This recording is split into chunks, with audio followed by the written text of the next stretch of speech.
Ey Allah'ım, o'ziga shukrlar bo'lsin. Nihoyat shu yerga yetib keldim.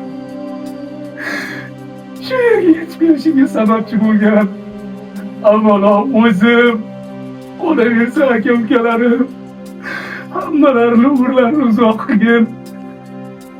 Ey Allohim, ota-onam vaqtli o'tib ketishdi. Ularga seni baytingga kelish nasib qilmadi, menga nasib qildi. Xudoga shukr. Shukrlar bo'lsin. Xudoga shukr.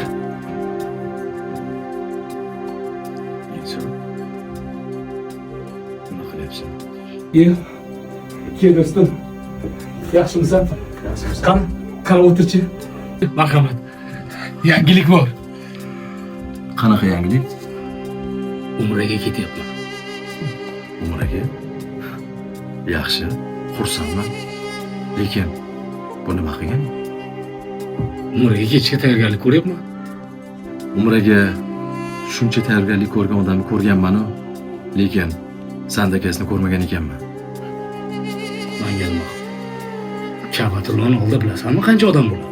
So'zlarim esimdan chiqib qolmasin deb yodlab, uyga olib kelib qaytaryapman. Menga qara. Mahallamizda Muxtor aka degan bir nochor odam bor.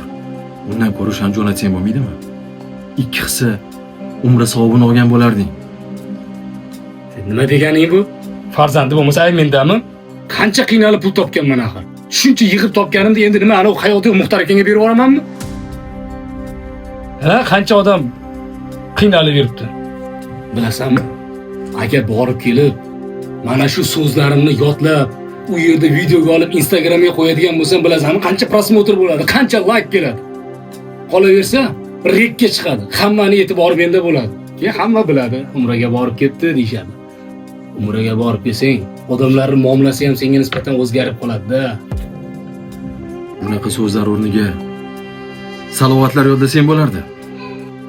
Sahobalar qanday umra qilgan, qanday amallar bajariladi. Sen bo'lsang, qo'lingda telefon bilan Sahobalar davrida-chi telefon bo'lmagan. Lekin ularni ilmi kuchli, Allohga, Qur'onga muhabbati bo'lgan.